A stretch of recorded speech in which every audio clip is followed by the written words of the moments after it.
Happy New Year's. I know that I'm pretty late with that statement, but I think that 2019 pushed me back a little bit. So it's taken me a little bit to really address 2020. But we're here now, and I just have to put one foot in front of the other. Around this time, since we're technically still at the beginning of the year, people are making New Year's resolutions. And since we are already in the new year, really assessing the New Year resolutions that they did make. And for me, I've always had this love-hate relationship with New Year's resolutions. I always say they're so stupid and don't make them, but some way, somehow, I still end up at least making one. But not this year. I'm making no resolutions. In fact, my resolution is to not make any New Year's resolutions. Like, none at all. I'm really trying to lower my expectations, at least slash my expectations for 2020, because there are some things that happened in 2019 that really just kind of shook me. Some events that, I guess, like I said, are really unexpected and make me really address some emotions that I really tend to hide and try and run away from, and really brought to light some insecurities that I tend to sweep under the rug, or like I didn't even know that I truly had, which is kind of weird, right? But I'm gonna share with you how I'm approaching 2020. Prioritizing. There are two relationships that I have superficially placed importance in, but I've never really invested in them or really taken them head on. My spiritual relationship and my relationship with myself, which this year I'm gonna be completely investing in them and really taking them head on. I think it's important to relate with others and build relationships that are rooted in the right soil and to pour out onto people. But to me, in order for me to pour out, I need to have my cup filled with the right things. And there's always something in my cup. It can be positivity, respect, empathy, happiness, or it can be negative like jealousy, hatred, unforgiveness. It all depends on what I fill my cup with. I think that we're constantly getting inputs from others, and depending on others to pour something into us. Sometimes they pour positivity and love, and sometimes they don't.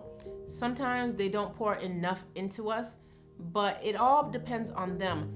Their hand is on the faucet, and they control how much nourishment flows into our cup. But this year, I'm prioritizing my spiritual relationship because that faucet never shuts off. Thus, prioritizing that causes me to focus on my relationship with myself. There are insecurities that I have that I didn't even know that I had, and habits that I was doing because of my insecurities, such as not being able to be alone and not lonely. And as a self-proclaimed introvert, that sounds pretty ironic. Letting go. I take pride in saying that I'm an independent woman, but I still live in my parents' house, so how independent am I really?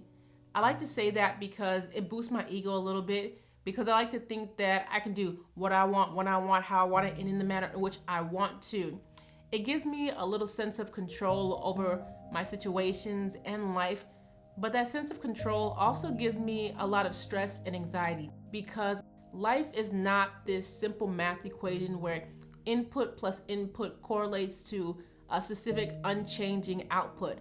There's so many variables that I can see, but there's so many variables that I cannot see, thus I cannot control. A simple example would be for YouTube. I will input 2 videos a week to get an output of a certain number of subscribers, thus be successful. This is a false equation because I can't control the algorithm. Yes, I can help curve it in my favor, but I don't control it. I also can't control someone receiving my content and relating to it enough to subscribe. Also, when will I feel satisfied to conclude that I have success?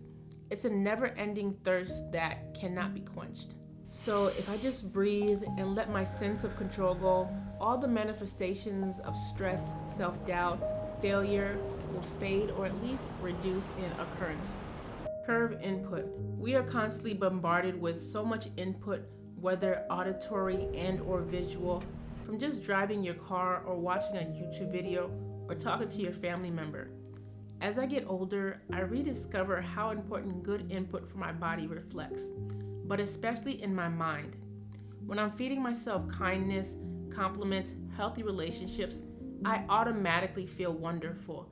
But the problem with so much input is there comes to a point where I cannot differentiate between my thoughts and someone else's thoughts, my creative process and someone else's. So this year I'm curbing and reducing my input drastically. And that's how I'm dealing with 2020. And I know it sounds very counterculture, but mentally I'm just drained and emotionally I'm just dealing with stuff. So I pray that you can understand. And I can't promise that I will be uploading one video a week because I really want to focus on this journey in front of me. And I really pray that you understand. Thank you so much for all your support thus this point. I truly do appreciate it. If you want to support my work, then you can subscribe to this channel. But I also have a Patreon page, which the link will be down in the description box below. Thank you so much, and I pray that your 2020 is blessed. And I'll see you in the next video.